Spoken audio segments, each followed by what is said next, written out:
morning, church. How we doing this morning? Happy Palm Sunday to everybody. Hey, if you're checking us out online or if you're in-house, we are so glad to have you as we enter into the most special time for as far as Christians and as far as the church. So we are tickled to have you. Hey, if you're with us today, take a bundle of these with you. These are the cards, and invite friends, invite neighbors. Take them today, all right? And when you go out to lunch, give them to the waitress with a big fat tip. Do not leave this as the tip. Okay? Don't be doing that. Don't be giving the church a bad name and don't leave no tip, all right? Leave a big fat buster $20 tip. Okay? Okay? Okay, all right. But just, hey, invite somebody to church. We would love to see the place packed out. And obviously, we are so stoked with moving to 2 services. I can't tell you how happy we are. It's going to help out with some problems with parking. It's going to be great, man. It's going to be great. We're going to have a good time with it. We're going to have a lot of fun. God is doing some great things, and we're so tickled to be a part of it, just to sit back and watch him do what he does best, okay? As we're into this series, we're into the second part of our series, and let me tell you a little bit about this series that I absolutely love. We get to go through Matthew, Mark, Luke, and John. We're going to cover some of the Gospels in this series too.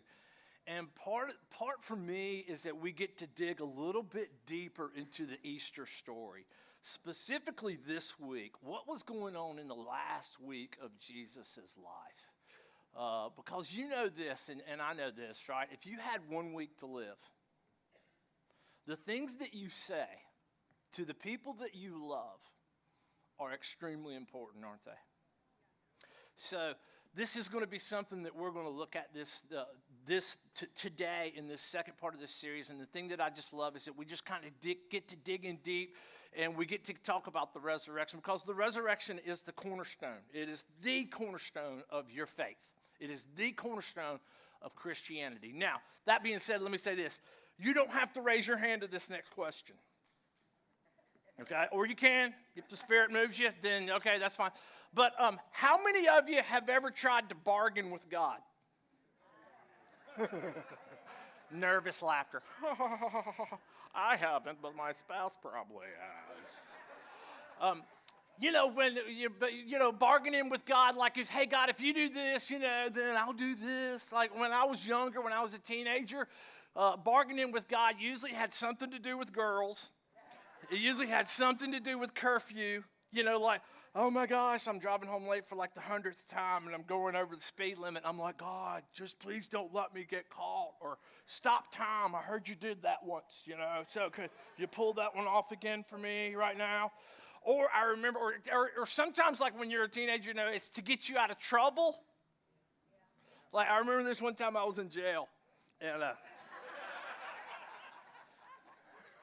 you don't hear pastors say that a lot on Easter Sunday, like on Palm Sunday. Somebody visiting's going, did he just say jail? And the other one's going, yeah, I think he did. I think I'm going to like this church. But, when I was in jail, and when you're in jail, I don't know, don't raise your hand. If you've ever been in jail, because the people around you may go, slide down.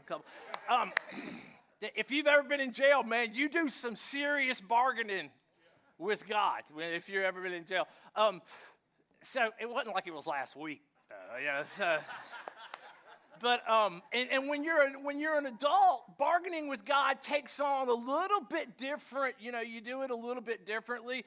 But we bargain with different things, don't we? I mean, we bargain with our prayer time. We're like, God, if you do this, then I'll pray. That, or we bargain with our church attendance. Hey, if you do this, I'll never miss another Sunday at church. Or we bargain, with our finances. We bargain with a lot of different things. We bargain with our faith when it comes to God. And here's the thing. Sometimes all of our bargaining is not bad. I mean, it's not bad. You know, if you have somebody that you love and they're going through a difficult time, or you have somebody you love and they're going through a medical crisis, or you've got a son or you've got a daughter and they've hit a rough patch in life, you know, you go to God and you go, hey, God, you know, if you'll just heal them, or if you'll just, you know, if you'll just touch them, if you'll just give them this sense of your presence, you know, I'll do this. So bargaining is not always a bad thing, but sometimes what we do is with God, or maybe you've done this, maybe you've done this. Maybe you've bargained with God in the past. Like you're like, hey God, if you do this, then I'll do this. And God didn't do what you thought God should have done.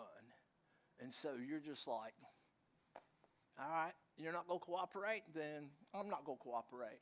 But now you find yourself 10, 15, 20, 30 years down the road, and you're back in church, and you're giving God another shot.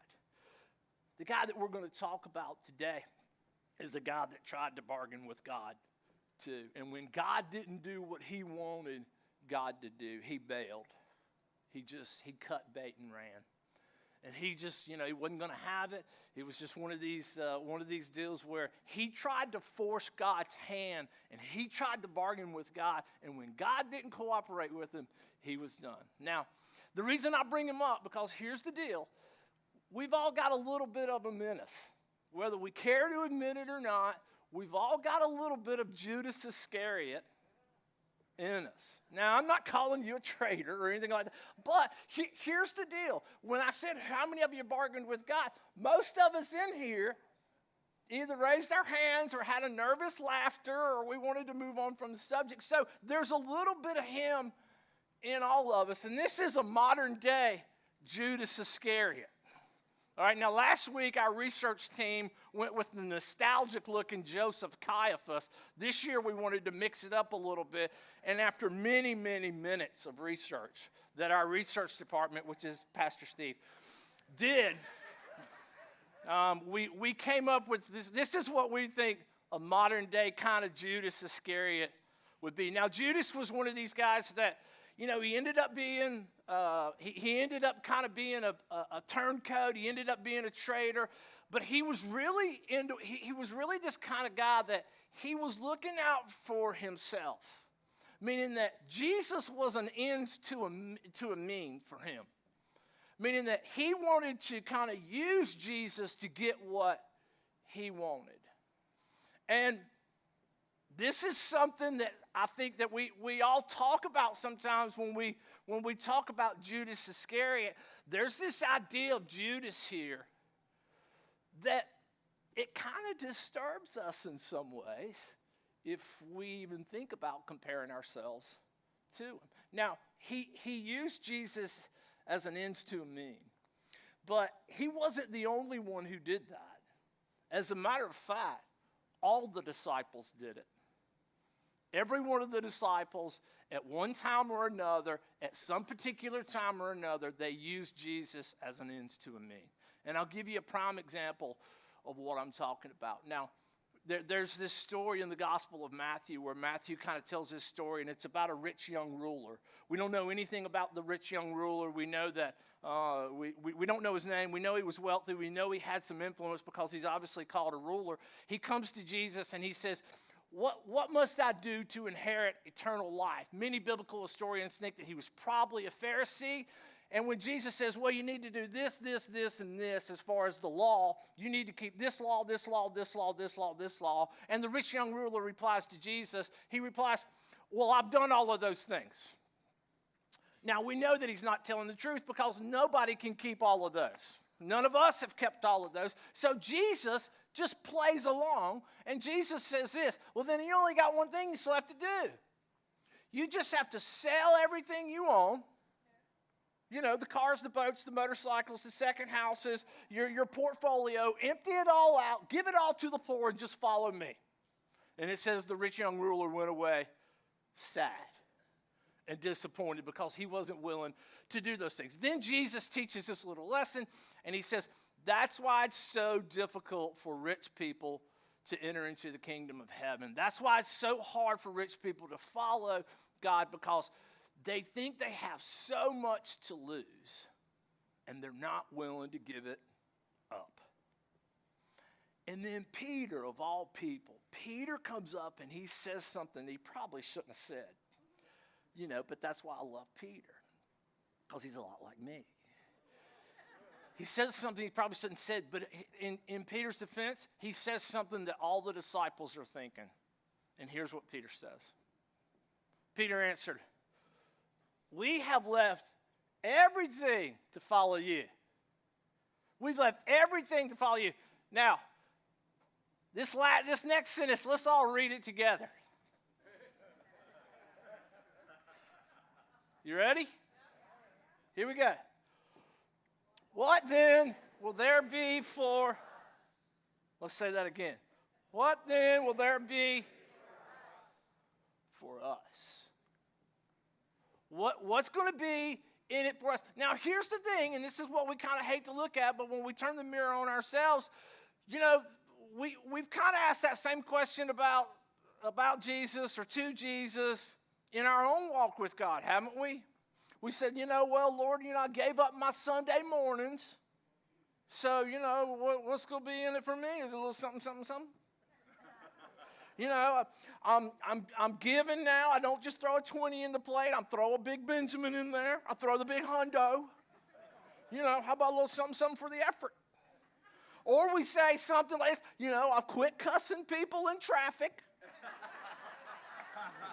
For the most part, I've kind of quit cussing people in traffic. So, what's in it for me? I mean, I'm doing these things. What's in it for me when it comes to these things? Because, listen, the disciples, and this is where we kind of give Judas a hard time, but when we look at all the disciples kind of felt this way. And at the end of Jesus' ministry, when Jesus gets arrested, when Jesus ends up in the home of Caiaphas, and then he ends up in Pilate's mansion, and they know that the end is close to Jesus, every single one of the disciples, they end up bailing out. Because when they thought that they weren't going to get what they wanted, when they thought that Jesus wasn't going to be the ends to the mean, then they bailed. Every single one of them. Now, every single one of them came back, except for one. Judas Iscariot. Now, we give Judas a hard time, but let me give you a little bit of idea about what Judas was thinking from what he has said and what he's done. Let me give you a little bit of idea about where Judas was coming from. Judas had an Old Testament thought process when it came to Jesus. And what I mean by that is this. The Old Testament talked about there would be a Messiah that would come. There would be this Savior that would come. And Jesus had a lot of those earmarkings. He did miraculous things. He raised people from the dead. He fed 5,000. Jesus seemed to have this, he had this charisma about him. He loved the people and he loved the nation of Israel. He was locked and loaded when it came to certain things. But there were other things that Jesus did that Judas didn't get, that Judas didn't understand, that really they weren't in line with what a Messiah should do, especially a Messiah that the Old Testament talked about would be this Messiah that would be a conqueror. He would be the King of Peace. He would be the Lord of Lords, and he would do all these things. One of the things was this. Jesus didn't seem to hate the Romans. And how are you going to be a military king? How are you going to usher in the glory days of Israel? How are you going to usher in the glory days of David and Solomon and bring the nation of Israel to this big pinnacle, this epic place, if you don't throw off the Romans? As a matter of fact, Jesus didn't hate them. Jesus actually healed a Roman centurion servant. So Jesus doesn't seem to hate the Romans the way he should. The other thing is this. Jesus seems to have this running gun battle with the elite religious Pharisees and the Sadducees and the people in the high council. And the disciples knew this. If you're going to overthrow the Romans, you're going to need the temple. You're going to need the backing of the religious elite. And Jesus seemed to be at odds with them at every single turn. The other thing was this. Jesus just seemed to be a little bit passive. There were times when he was meek. There were times when he wouldn't push the issue quite as much as he should have. And the other thing is this, that Jesus, every time they would start to get some money in, some funds in, Jesus would disperse it. He would give it away. Now, you know this, and I know this. If you're going to start a revolution, you're going to need a war chest, right? If you're going to start a movement, you're going to need money. But Jesus didn't seem to care about money. As a matter of fact, this is how it all kind of comes to a head. And at the end of the last week of Jesus' life, there's this incident that takes place that sent Judas over the edge. This was the last straw for Judas. Out of all of these things that Jesus wouldn't do, this was the particular one that just drove Judas crazy. And strangely enough, it's an act of love, it's an act of worship, it's an act of compassion. And that's what sends Judas over the edge. All right, so here's the story. Let me give you a little background before we get into this, what's about to happen here. Sunday has come, Palm Sunday. Jesus has come into Jerusalem, okay? We know from the week before, because we talked about this last week, that Jesus had raised Lazarus from the dead. The crowds had grown and grown and grown. Palm Sunday, Jesus makes his triumphal entry into Jerusalem, okay? He makes his triumphal entry into Jerusalem. Then he goes back and he retires in a house, probably Lazarus' house, in Bethany. Bethany is a suburb of Jerusalem. It's about a mile or a mile and a half, all right? And the reason he probably went to Lazarus' house is this, because if you raise somebody from the dead, you can stay at their house whenever you want to. Right? If any of y'all ever raise me from the dead, you can come and eat anything you want out of my fridge. You can watch whatever you want on TV. You can have free reign of the house. I mean, if you ever do that. So what happens is Jesus and the disciples on Palm Sunday, they go back to Bethany. All right, then Monday comes, which will be tomorrow. So Monday comes, Jesus is going back into Jerusalem. He curses the fig tree. Remember that? He curses the fig tree. He goes into the temple. He clears the temple out. He overturns all the tables. And then the disciples, they come back to Bethany. They stay at Lazarus' house again. Then on Tuesday morning, they go back into Jerusalem. Peter notices the cursed fig tree. And they have that story. Then Jesus and the disciples go to the temple where the Pharisees and the Sadducees say, by what authority do you do these things? And that's when Jesus sits down in the temple. And that morning, on Tuesday morning, Jesus teaches about the whitewashed tombs. He teaches the parable on the vineyard.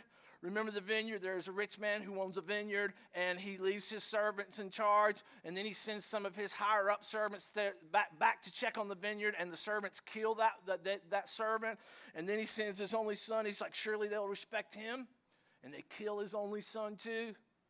Remember that parable? Jesus is, now think about this. This is on Tuesday. Jesus is teaching these parables, and he teaches on the widow's mite because they're all sitting in the court of women right there, and they're watching the treasury.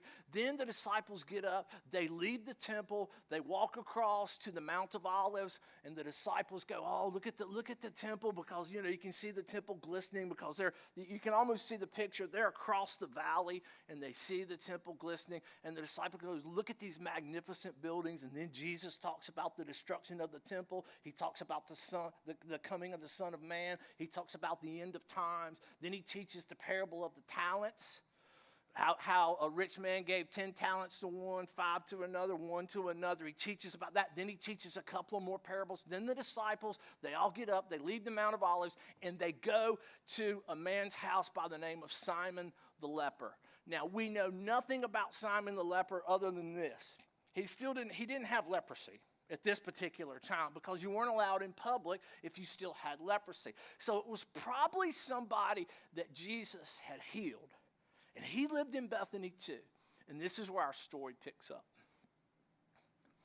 While Jesus was in Bethany, in the home of Simon the leper, a woman came to him with an alabaster jar of very expensive perfume, which she poured on his head, and he was reclining at the table. So you kind of get the picture. Back then, there weren't chairs. They weren't sitting on chairs. They were all just kind of laying around, and they were kind of leaning on their elbows. And you would put down carpets or rugs if you had a little bit more money, and you would set out a whole bounty full of food. And so this woman comes in. We don't know her name.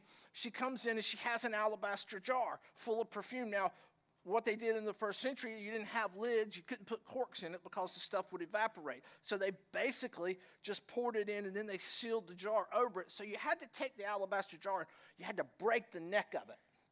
And when you broke the neck of it, then you had to use it all, because if you didn't, it would evaporate. So this woman, she cracks it open, and she's probably combing it through Jesus' hair, and the aroma's starting to fill the room. Matter of fact, it's pretty pungent stuff. It goes all the way. It's probably going out into the street. And this is what happens. When the disciples saw this, they were indignant. Why this waste? They asked. And so Jesus is sitting there. He's probably at the end of the table, and he's watching them. And Jesus knows what people are thinking. He knows what they're thinking. He knows what they're saying. He knows your heart.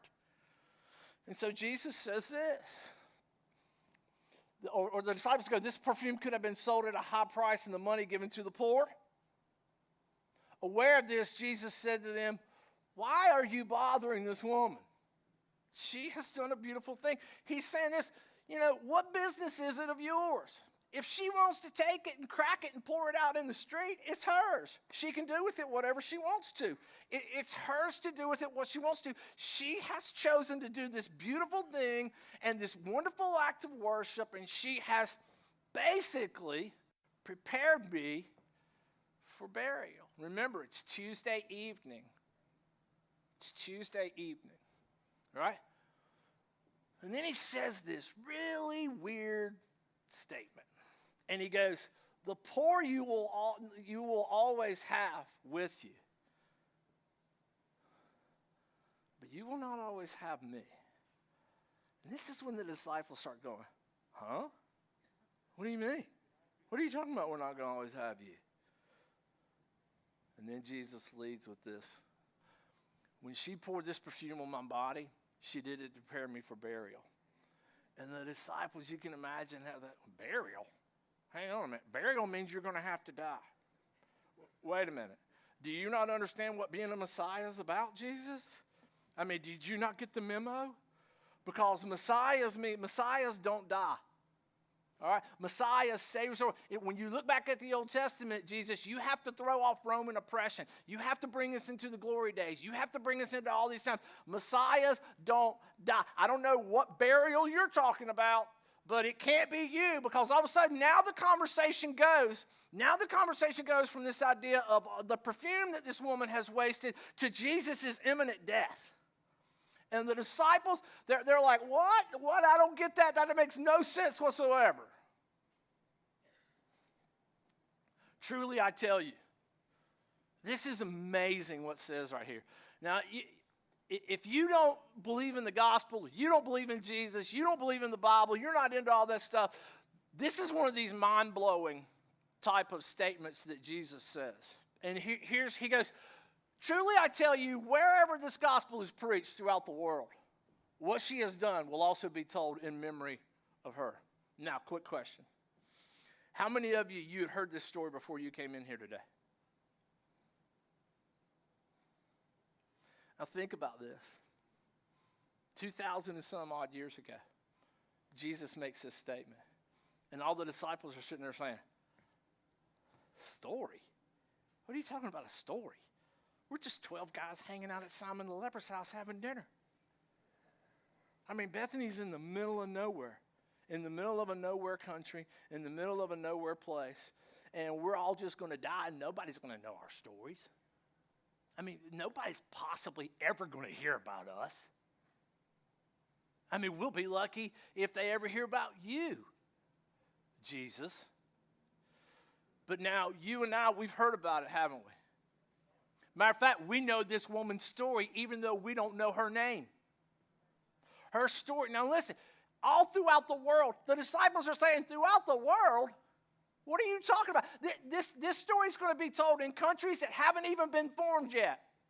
In China, in Russia, in the United States of America. Millions and millions and millions and millions of people will hear this story throughout the world. And the disciples are going, what in the world are you talking about? But just about every single body in here, you've heard that story. Why? Because Jesus said you would. Now listen, if you don't believe anything else, that ought to make you think. That ought to give you reason for pause. Now, what happens here is that John comes along and John gives us a slightly different take. He's telling the exact same story, but he says, listen, it wasn't just all the disciples. There was one particular disciple that had a really bad problem with this. And now John knows this disciple. John knows Judas. John knows him personally. And here's what John had to say about this particular incident when it comes to the perfume. Here's what he says. But one of his disciples, Judas Iscariot, who was later to betray him, objected. How did he object? Glad you asked. Here's what he said. Why wasn't this perfume sold and the money given to the poor? It was worth a year's wages. Now, median income in the United States is $40,000. Let's just take half of that, $20,000. Let's take a quarter of that, $5,000.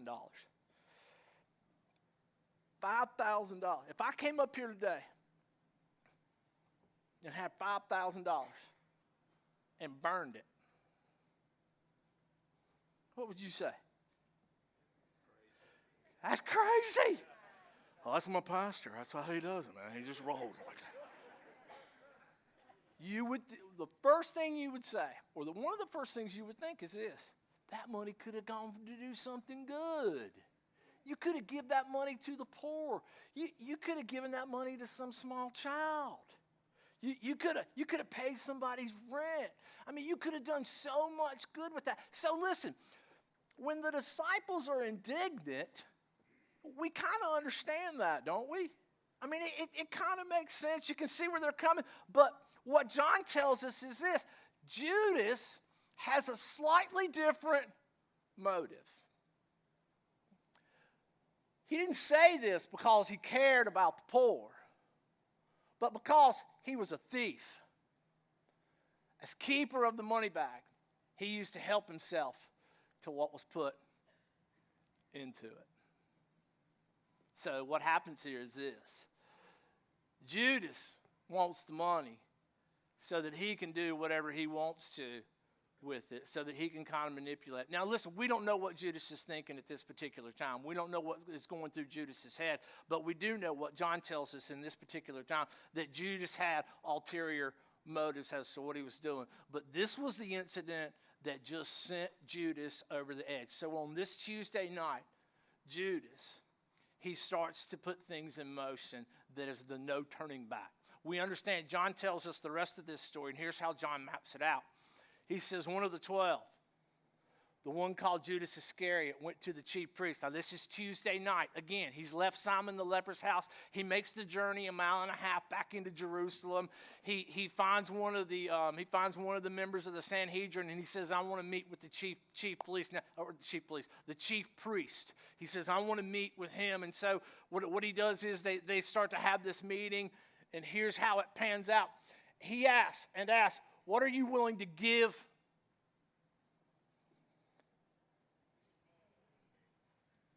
What are you willing to give me if I deliver him? Now, if you've been going to church here since last weekend, you know last weekend we talked about this. One of the things that the Pharisees were really concerned about, they were absolutely afraid of, is the fact that Jesus attracted what? Large crowds. And so Judas is sitting here, he's going, "Listen, I can get him to you without all the crowds." And the Pharisees are going, "That's worth paying for. That's worth some money. That's worth it." And so what happens is Judas is like, I'm going to find a time. I'm going to find an opportunity. Now, listen, we don't know what's going through Judas's head. Maybe he had gotten to the point to where he's just so frustrated with Jesus because Jesus won't act like the Messiah. Jesus won't do what he's supposed to do. Jesus won't behave the way he's supposed to. And I've been doing this long enough. I've invested 3 years of my life into this, and I've got nothing in return. I have gotten absolutely nothing in return from Jesus. And now here's what I'm going to do. I'm going to try to force Jesus' hands. I'm going to try to get him to the point to where he throws off his rabbinical robes and where he picks up the mantle of being a true Messiah, a true military leader. This is what Judas is thinking in his mind when he starts to make this deal with the devil on that Tuesday night.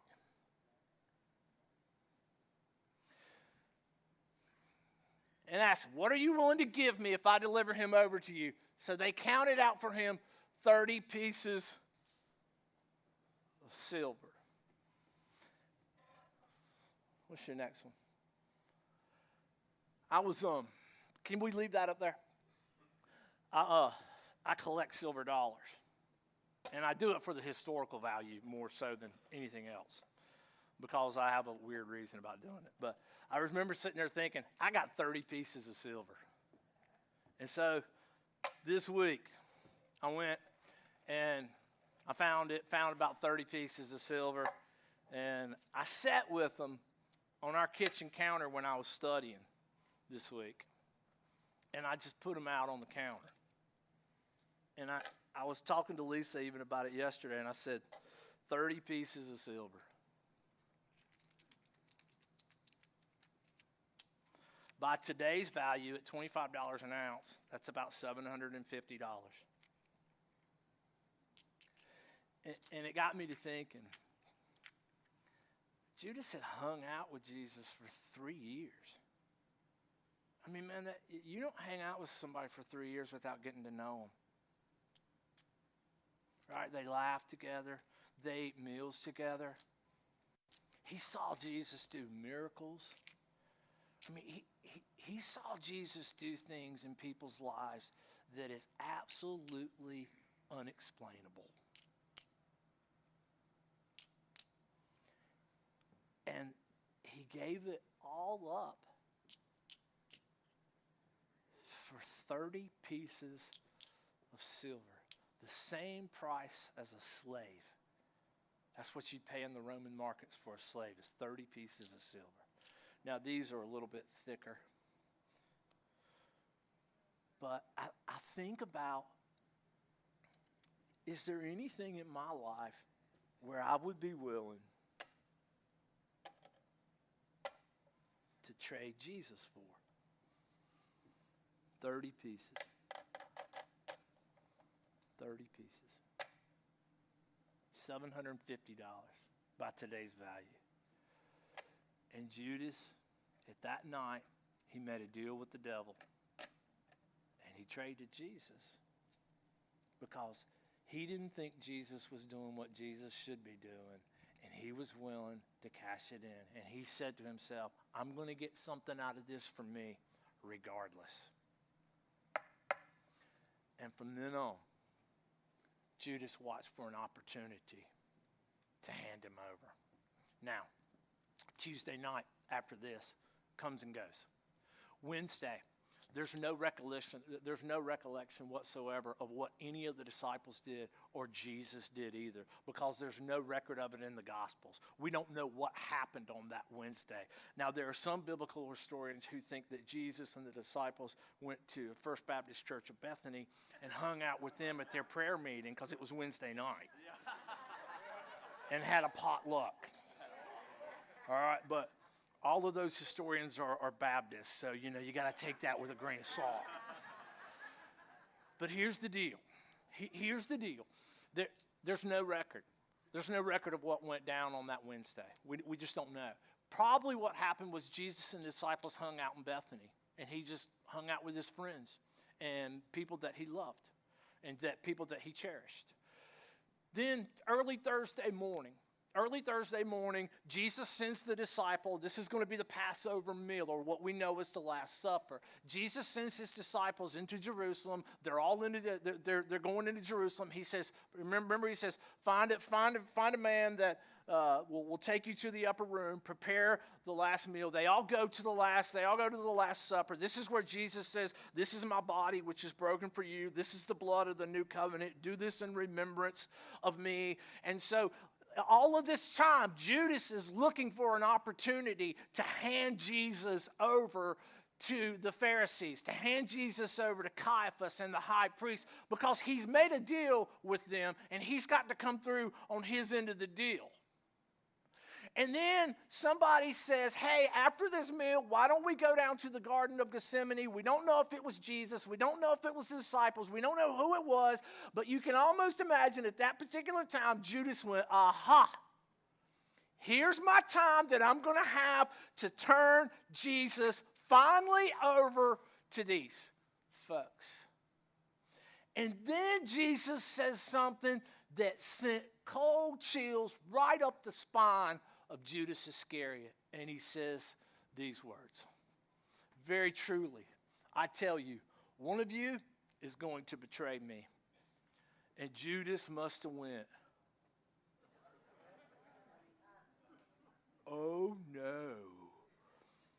How in the world did I possibly think I could fool Jesus? This is a man who knows the thoughts of men. He knows the hearts of men. This is a man who can answer questions before we even have an answer. This is somebody who knows exactly what's going on every single time. How in the world did I possibly think I could keep this from him?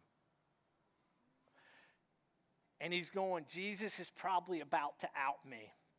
And this is probably the reason that Peter's been carrying around that stupid sword. You know, it's not like Peter's going to use it on anybody, but he's been toting this sword around all of a sudden for the last couple of weeks. Don't even know where he got it from, but all of a sudden when he outs me, I may not make it out of here alive. And then Jesus leans over to Judas and he says, what you are about to do, Judas, do it quickly. And then when the disciples are all buzzing about what Jesus had just said about betraying him or what was going on with all that, Judas gets up and leaves. And the disciples think that Jesus has sent him on an errand, but he hasn't. Here's the next verse. But no one understood at the meal why Jesus said that unto him. And then Judas gets up and he leaves. And he goes to the high priest. And then Jesus says this really weird sentence.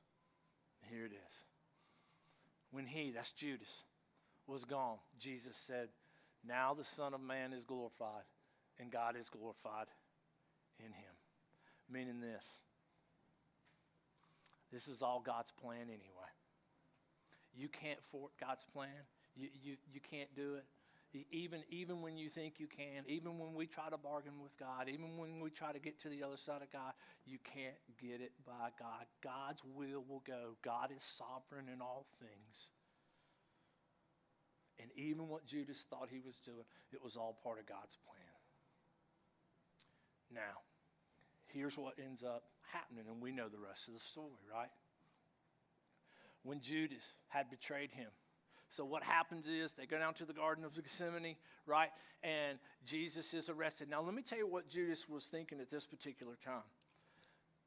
We know this. We know that Judas was not thinking that Jesus was going to die.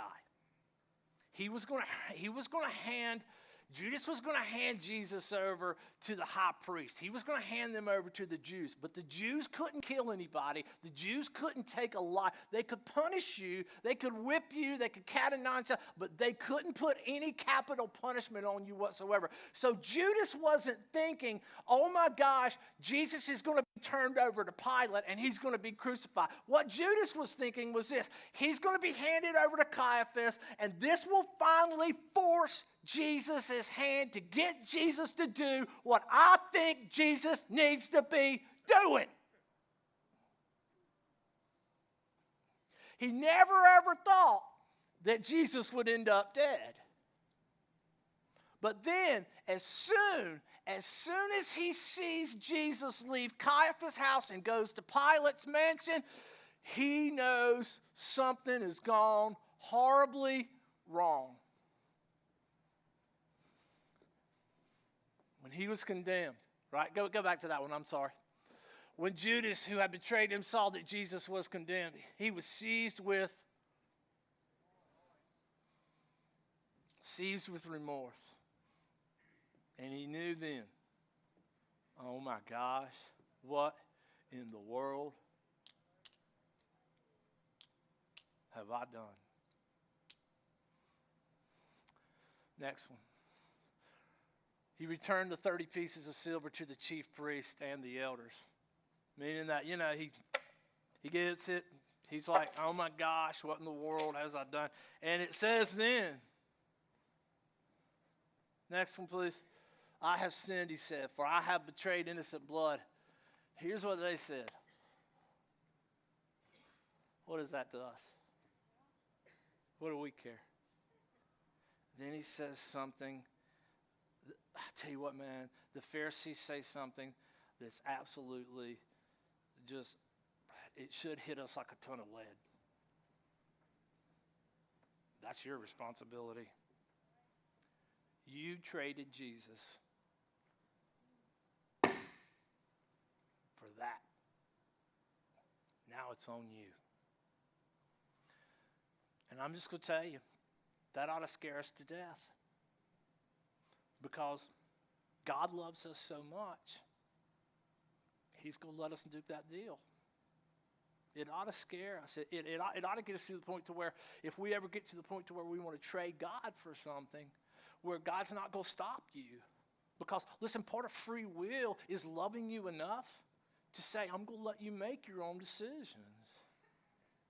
I'm going to let you kind of go there. I'm going to let you do that. I love you enough. Because you know this, right? Love, when you love somebody, it's only, in its true essence, it's only great if it's reciprocated back to you by that person's free will. Not because you manipulated it out of them, not because you forced it out of them, not because you scared it out of them. It's because they willingly say, I love you as much as you love me.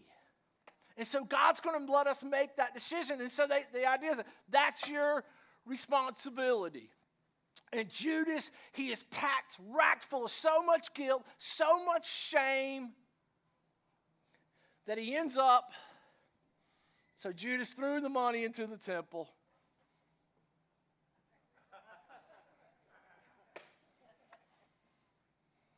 I'm not throwing $750 out into the, okay. And then he went away, and he hung himself. We're getting ready to do communion.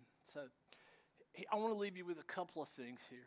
All right, I just want to leave you with a couple of things to hang on to and to grab a hold of, because I always like to leave handles on what we talk about here. The first one is this, is that, let me just put it up for you.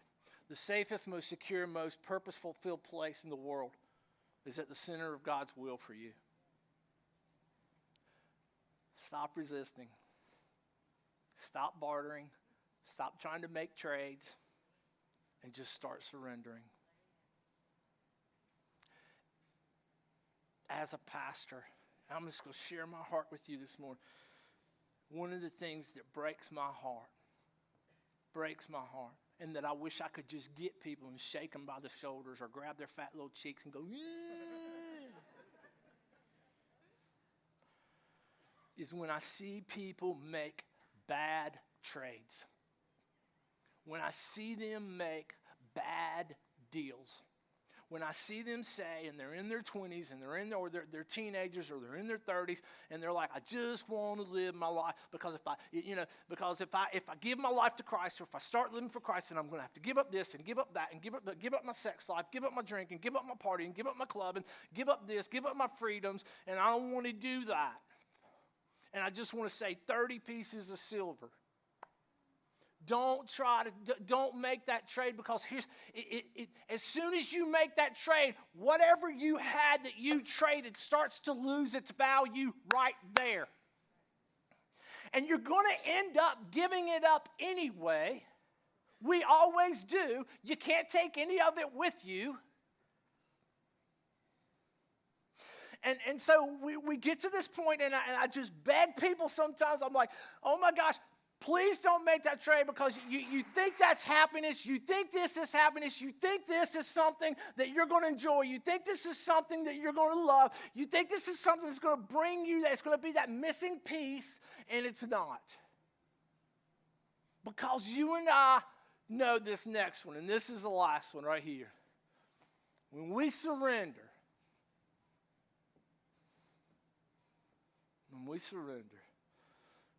Lord, I don't know how you're going to do it. I don't know how it's going to pan out.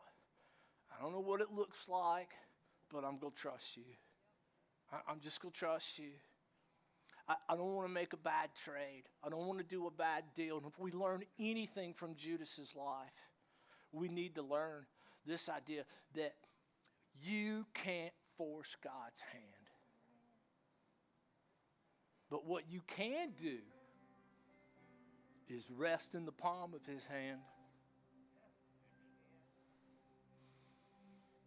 You can't barter with him, but you can surrender to him. You can't trade things with him, but you can give yourself to him and say, Lord, I'm a mess. This is all you got to work with. I'm glad you're God and I'm not. But I'm going to quit trying to do deals. I'm going to quit trying to barter. I'm just going to give you who I am.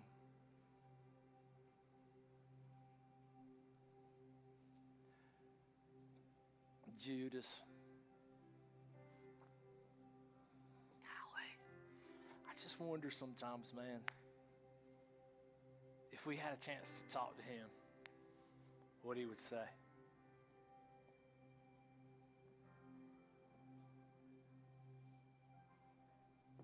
What would he say? Where are you at today? What have you been trying to trade with God? What have you been trying to barter with him? Today as we celebrate communion. Everybody got communion?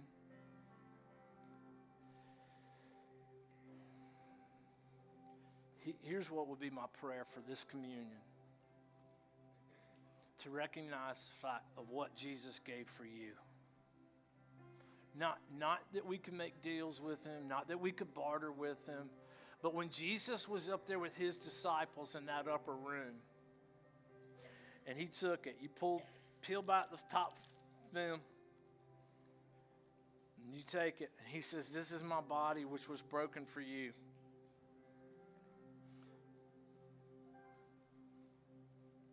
Do this in remembrance of me. And this is my blood of the new covenant. Do this in remembrance of me. This is all we need. The life of Christ, the sacrifice of Jesus, to live lives where Jesus isn't just an end to a mean. He is life itself.